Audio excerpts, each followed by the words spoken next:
Tito Labieno fue un oficial militar de alto rango en la República Romana tardía. Se desempeñó como tribuno de la plebe en el año 63 a.C., aunque se le recuerda, sobre todo, como uno de los mejores lugartenientes de Julio César en la Galia y se le menciona con frecuencia en los relatos de sus campañas militares. Labieno decidió oponerse a Julio César durante la Guerra Civil. Sobre la carrera política de Labieno, podemos decir que su pretura fue entre los años 60 o 59 a.C. Lo más probable es que Tito Labieno haya nacido alrededor del año 100. Muchas fuentes sugieren que vino de la ciudad de Singuli, en Piceno. Su familia era de condición ecuestre. Lo más probable es que tuviera vínculos tempranos con Pompeyo durante su tiempo como patrón de Piceno. Su primer servicio militar fue entre los años 78 y 75 en Cilicia, bajo Publio Servilio, luchando contra piratas y las tribus de las montañas de Isaura. En el año 63, Tito Labieno llegó a ser un tribuno de la plebe con estrechos vínculos con Pompeyo. Para ese tiempo, Cayo Julio César también trabajaba con estrecha colaboración con Pompeyo y por lo tanto él y Labieno cooperaron ocasionalmente. Estas interacciones fueron el principio de lo que finalmente se convirtió en una amistad entre Labieno y César. Durante la campaña de las Galias, sirvió como legado principal de César y fue el único legado mencionado por su nombre en los escritos de César sobre su primera campaña, destacándose como un hábil comandante de caballería. Labieno estuvo al mando de los cuarteles de invierno en Besontio en el año 58. También tenía el mando completo de las legiones en la Galia durante la ausencia de César y mantuvo este privilegio cuando César administraba justicia en la Galia Cisalpina, así como durante la segunda campaña de César en Britania en el año 54.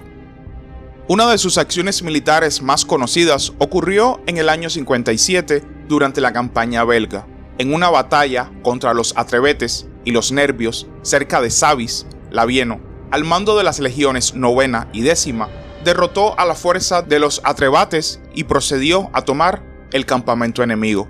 Desde allí envió la 10ª legión contra la retaguardia de la línea Nerví, mientras se enfrentaban al resto del ejército de César, cambiando él solo el rumbo de la batalla y asegurando la victoria para César. A Labieno también se le atribuye la derrota de los Treviri bajo Induciomaro. Labieno pasó días con su ejército fortificado en su campamento mientras Induciomaro lo acosaba diariamente en un intento de intimidación y desmoralización. Labieno esperó el momento adecuado cuando el rey enemigo y sus fuerzas regresaban desorganizados a su campamento y decidió enviar su caballería por las dos entradas del campamento enemigo. Les dio orden a su caballería de matar a Induciomaro. Los hombres de Labieno tuvieron éxito y con la muerte de su líder, el ejército Treviri se dispersó. Las fuerzas enemigas se reagruparon más tarde bajo el mando de parientes de Induciomaro y avanzaron hacia Labieno, estableciendo un campamento al otro lado de sus legiones, esperando refuerzos. Labieno fingió una retirada, atrayendo a los Treviri para que cruzaran el río, después de lo cual se dio vuelta e hizo que sus hombres atacaran. Estando en una posición más desventajosa, las fuerzas Treviri fueron destrozadas. Después de escuchar esto, los refuerzos que llegaban de Germania se dieron la vuelta. La victoria de Labieno sobre los Parisi en Lutecia, en la batalla de Lutecia, es otro ejemplo de su genio táctico. Envió 5 cohortes de regreso a la ciudad de Sems y él mismo cruzó el río Secana con 3 legiones. Engañó al enemigo haciéndoles creer que había dividido su ejército y estaba cruzando el río en 3 partes. El ejército enemigo se dividió en 3 fuerzas y decidieron perseguir a Labieno. El cuerpo principal del ejército se encontró con Labieno, al que posteriormente rodeó con el resto de sus legiones y luego aniquiló a los refuerzos con su caballería. En septiembre del año 51, César nombró a Labieno gobernador de la Galia Cisalpina. Y así llegaría la guerra civil entre Pompeyo y Julio César. Después de que este último cruzara el Rubicón, Labieno dejó su puesto en la Galia Cisalpina y se unió a Pompeyo. Fue recibido con entusiasmo en el lado pompeyano, trayendo con él algo de caballería gala y alemana. También trajo un informe sobre la fuerza militar de César.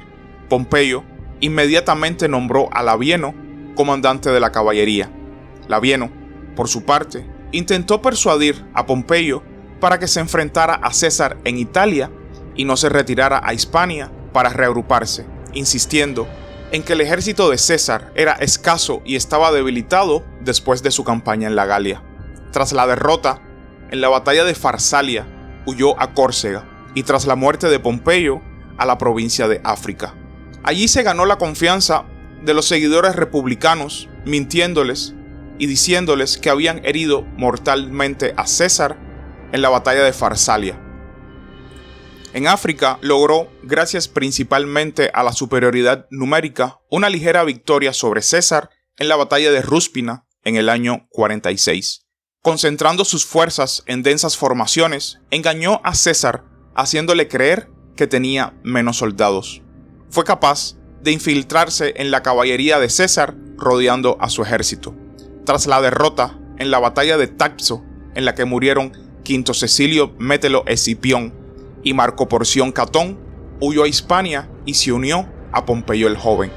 La muerte de Labieno llegó en la batalla de Munda, una batalla igualada entre los ejércitos de César y los hijos de Pompeyo. El rey Bogud, aliado de César, se acercó a los pompeyanos con su ejército por la retaguardia. Labieno estaba al mando de la unidad de caballería de los pompeyanos en ese momento, y al ver esto, tomó la caballería del frente para encontrarse con él. Las legiones pompeyanas malinterpretaron esto como una retirada, se desanimaron y comenzaron a descomponerse. Los pompeyanos sufrieron bajas masivas durante la retirada. Esta derrota puso fin a la guerra civil de César. Labieno fue asesinado durante la batalla y según Apiano, su cabeza fue llevada a César y este envió hombres para localizar el cuerpo de su viejo amigo, enterrando a Labieno con todos los honores. Y hasta aquí el video de hoy, espero que les haya gustado y suscríbanse para más contenido. Hasta la próxima.